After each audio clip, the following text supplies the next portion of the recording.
நாளென் செய்யும் வினிதானென் செய்யும் என நாடி வந்த கோளென் செய்யும் கொடுங்கோற்றென் செய்யும் குமரேசர் இரு தாளும் சிலம்பும் சதங்கையும் தண்டையும் சண்முகம் தோளும் கடம்பும் எனக்கு முன்னே வந்து தோன்றினே. உலகமெங்கும் வாழ்ந்து கொண்டிருக்கும் ஸ்ரீ குபேரன் டிவி நேயர்களுக்கு சைதை ராஜாவின் அன்பான வணக்கங்கள். நாம் இப்பொழுது இந்த வார ராசி பலன்களை சொல்ல இருக்கிறோம். அக்டோபர் 18 முதல் 24 வரைக்கும் இந்த வார கிரகங்கள் 12 ராசிகளுக்கும் எத்தகைய பலாபலன்களை வழங்க இருக்கிறது என்பதை ராசி வாரியாக பார்க்க இருக்கிறோம். இந்த வாரத்தில் 2 முக்கியமான நாட்கள் இருக்கிறது. 20/10/2021 பௌர்ணமி வருகிறது. அன்று சிவனை வழிபாடு செய்யக்கூடிய அற்புதமான ஒரு நாள். 23/10/2021 கிருத்திகை நட்சத்திரம் அன்று முருகப்பெருமானை வழிபாடு செய்தல் வேண்டும். இப்பொழுது நாம் ராசிக்குள் செல்லலாம். இப்பொழுது நாம் மகர ராசியை பார்க்க இருக்கிறோம். மகர ராசி காலபுருஷ தத்துவப்படி 10வது ராசி. உத்திராடம், திருவோணம், அவிட்டம் நட்சத்திரம் உள்ளடக்கியது. இப்பொழுது இந்த மகர ராசிக்கு வார ராசி பலன்களை சொல்ல இருக்கிறோம். அக்டோபர் 18 முதல் 24 வரை இந்த வார கிரகங்கள் இந்த ராசிக்கு எப்பேற்பட்ட பலனை வழங்க இருக்கிறது என்பதை நாம் பார்க்க இருக்கிறோம். மகரத்தில் அதனுடைய அதிபதியான சனி பகவான் ஆட்சி நிலையில் இருக்கிறார். இது மாபெரும் சிறப்பு.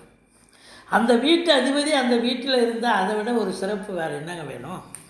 இது நாள் வரைக்கும் வக்கரம் பெற்றிருந்தார். ஆட்சி பெற்ற கிரகம் வக்கரம் பெற்றால் ஒரு நீச்ச பலனை தருவார். நீச்ச பலன்னா பவர்லெஸ், பலனே இல்லை அப்படின்னு சொல்லக்கூடிய ஒரு அமைப்பு. ஆனால் இப்பொழுது அவர் ஆட்சி பெற்று சுபத்தன்மையில் இருக்கிறார். அதோடு மட்டுமல்லாமல் சுப கிரகமான மாபெரும் சுப கிரகமான குருவோடு இணைந்திருக்கிறார். இது அதை விட இன்னும் சிறப்பு. குருவால் சனிக்கு சுப பலன்கள் அதிகமாகிறது. சனியால் குரு பகவானுக்கு நீச்ச பங்கம் கிடைக்கிறது. அப்போது கௌரவம், புகழ், அந்தஸ்து, செல்வம், செல்வாக்கு, தன்னம்பிக்கை அதிகரிக்கக்கூடிய ஒரு காலகட்டம். இந்த காலகட்டத்தில் நீங்கள் சாதிக்கலைன்னா அப்புறம் எந்த காலகட்டத்தில் உங்களால் சாதிக்க முடியும்? ராசிநாதன் உங்கள் வீட்டிலேயே இருக்கிறாருன்னு சொன்னால் அதை விட ஒரு சிறப்பு வேறு என்னங்க இருக்குது? நீங்கள் எதெல்லாம் சாதிக்கணும்னு நினைக்க முடியுமோ அதை எல்லாமே சாதிக்க முடியும். பணம் பல வகையில் வரக்கூடிய அமைப்பு இருக்குது. ஏன்னா 2 கூடியவனும் அவரே தான், சனி பகவான் தான். பணம் பல வகையில் வரக்கூடிய அமைப்பு இருக்குது. கொடுக்கல் வாங்கல் சிறப்பாக செய்யலாம். மற்றபடி பார்க்கும் பொழுது உங்களுக்கு 3ஆம் இடத்தை 3ஆம் பார்வையாக சனி பகவான் பார்க்கிறார். அப்போது கம்யூனிகேஷன் பாவத்தில் வேலை பார்க்குறவங்க ரொம்ப எச்சரிக்கையாக வேலை பார்க்கணும். அடுத்தது இளைய சகோதரம் இருந்தால் அவருக்கும் உங்களுக்கும் கருத்து வேறுபாடு வரும். மற்றபடி எடுக்கும் காரியங்கள் சக்ஸஸ் ஆகும். ஆனால் காலதாமதம் எடுத்து பிறகு சக்ஸஸ் ஆகக்கூடிய ஒரு நிலை. 4ஆம் இடத்து அதிபதி உங்களுக்கு எங்கே இருக்கிறார் பாருங்க.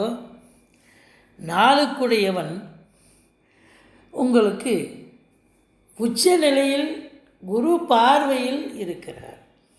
குரு 9ஆம் பார்வையாக அந்த வீட்டை பார்க்கிறார். 9க்குடையவன் உச்ச நிலை. அப்போது உங்களுக்கு பார்க்கும் பொழுது 4ஆம் இடம் ரொம்ப சிறப்பாக இருக்குது. 4க்குடையவன் 9இல் அமர்ந்திருப்பது என்பது மாபெரும் சிறப்பு. குரு பார்வையில் இருக்கிறார். நீண்ட நாளாக வீடு வாங்கணும் அப்படின்னு நினச்சிருக்கக்கூடிய அன்பர்கள் கண்டிப்பாக அதற்கான சாத்தியக்கூறுகள் இருக்கிறது. எல்லா உறுப்பினரும் உட்காந்து பேசி நல்ல முடிவாக எடுப்பீங்க. ஒரு சிலருக்கு வாகன பிராப்தி புதுசாக கிடைக்கக்கூடிய ஒரு நிலை. அசையா சொத்துக்கள் மூலம் யோக பாக்கியங்கள், வருமானங்கள் கிடைக்கக்கூடிய ஒரு காலகட்டம். ஃப்ளாட் ப்ரமோட்டர்ஸ், பில்டர்ஸ், கட்டிடக் கலைஞர்கள் இவங்களுக்கெல்லாம் புதுசாக ஏதாவது ஒரு வேலைவாய்ப்பு கிடைச்சி சம்பாத்தியம் பெற்று முகத்தில் ஒரு சந்தோஷத்தை பார்க்கக்கூடிய ஒரு காலகட்டம். தாயாருடைய தேக ஆரோக்கியம் சிறப்பாக இருக்கக்கூடிய ஒரு நிலை. உங்கள் சுகஸ்தானமும் திருப்திகரமாக இருக்குது. அடுத்தது உங்களுக்கு 5ஆம் இடம் அப்படின்னும் பொழுது 5ஆம் இடத்து இடத்தை குரு பகவான் பார்க்கிறார். அங்கு ராகு பகவான் இருக்கிறார். பிள்ளைகளால் பெருமிதம் கொள்ளக்கூடிய உன்னதமான ஒரு வாரம். அதுவும் வெளிநாட்டில் படிக்கக்கூடிய உங்கள் பிள்ளைகள் அல்லது வேலைக்கே போயிருக்கக்கூடிய வெளிநாட்டில் வேலை பார்க்கக்கூடிய அன்பர்கள், இவங்களுக்கெல்லாம் ஒரு உற்சாகமான ஒரு வாரமாக அமைகிறது. அதே நேரத்தில் வேற்று மொழி பேசும் அன்பர்கள் உங்களுக்கு ஆதரவாக செயல்படக்கூடிய ஒரு நிலை, பூர்வீகத்திற்கு சென்று வரக்கூடிய ஒரு அமைப்பு இருக்குங்க. குலதெய்வத்துடைய அனுகிரகம் கிடைக்கக்கூடிய ஒரு காலகட்டம். ரிஷிகள், முனிகள், குருமார்களுடைய ஆசீர்வாதமும் கண்டிப்பாக கிடைக்கப் பெறுவீர்கள். அடுத்தது உங்களுக்கு 7ஆம் இடத்தை குரு பகவான் பார்க்கிறார். இது மாபெரும் சிறப்புங்க.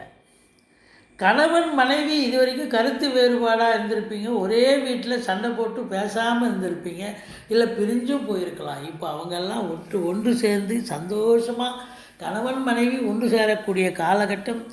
ஓடி ஒளிந்த நண்பர்கள் தேடி வந்து உங்களை அரவணைப்பார்கள். அதே நேரத்தில் உதாசீனப்படுத்திய உறவினர்கள் உங்களை உறவு கொண்டாடுவார்கள். 7ஆம் இடம் ரொம்ப சிறப்பாக இருக்குது. திருமண வயதில் இருப்பவர்களுக்கு திருமணத்திற்கான பேச்சுவார்த்தை நடத்துவார்கள். வீட்டில் சுப நிகழ்ச்சிகள் கூட நடக்கக்கூடிய ஒரு அமைப்பு இருக்குது. 9ஆம் இடம் பத்திரிகைத்துறை, எழுத்துத்துறை, எழுத்தாளர்கள், கவிஞர்கள், ஆடிட்டர்கள், வங்கி பணியாளர்கள், வழக்கறிஞர்கள், ஆசிரியர்கள், பேராசிரியர்கள், இலக்கியவாதிகள், சொற்பொழிவாளர்கள், இவங்க எல்லாருக்கும் ஒரு உன்னதமான ஒரு காலகட்டம். தன்னுடைய திறமையை வெளிப்படுத்தக்கூடிய ஒரு நிலை. 9ஆம் இடத்தை குரு பார்த்ததுன்னு சொன்னாலே சொந்த தொழில் பார்க்கும் அன்பர்கள் நம்பி கடன் வாங்கி நீங்கள் தொழிலில் போட்டிங்கன்னா நல்ல லாபம் கிடைக்கக்கூடிய ஒரு நிலை. அடுத்தது 10ஆம் இடம் அப்படின்னு சொல்லக்கூடிய இடத்துல உங்களுக்கு 8ஆம் இடத்து அதிபதி சூரியன் வந்து அங்கே அமர்ந்திருக்கிறார். 10ஆம் இடத்தை சனி பகவான் பார்க்கிறார். கொஞ்சம் எச்சரிக்கையாக வேலை பார்க்கணும். அரசாங்கத்தில் வேலை பார்க்கக்கூடிய அன்பர்கள், ஏதாவது உங்களுக்கு ஆகாதவங்க ஏதாவது சிண்டு முடிஞ்சு ஏதாவது ஒரு பிரச்சனையை கொண்டு வந்துடுவாங்க. வேலையில் ஏதாவது பிரச்சனை வரக்கூடிய அமைப்பு இருக்குங்க. எச்சரிக்கையோடு செயல்படுங்கள் இந்த வாரம் முழுவதும். மற்றபடி உங்களுக்கு அரசு துறையாகட்டும் தனியார் துறையாகட்டும் சிறப்பாக வேலை பார்ப்பீங்க. கொஞ்சம் ஹார்ட் ஒர்க் பண்ணணும், சின்சியாரிட்டி, டெடிகேஷன் இருக்கணும். மற்றபடி குறை ஒன்றும் இல்லை.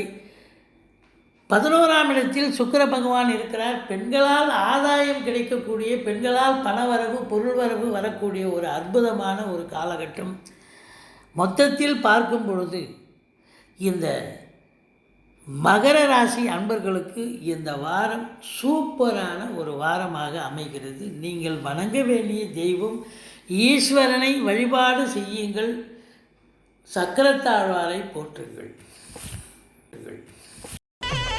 ஸ்ரீ குபேரன் டிவியை பார்த்தமைக்கு நன்றிகள். மேலும் இது போன்ற தகவல்களை தெரிந்து கொள்ள ஸ்ரீ குபேரன் டிவியை சப்ஸ்கிரைப் செய்யுங்கள். மறக்காமல் பெல் ஐக்கானை கிளிக் செய்யுங்கள்.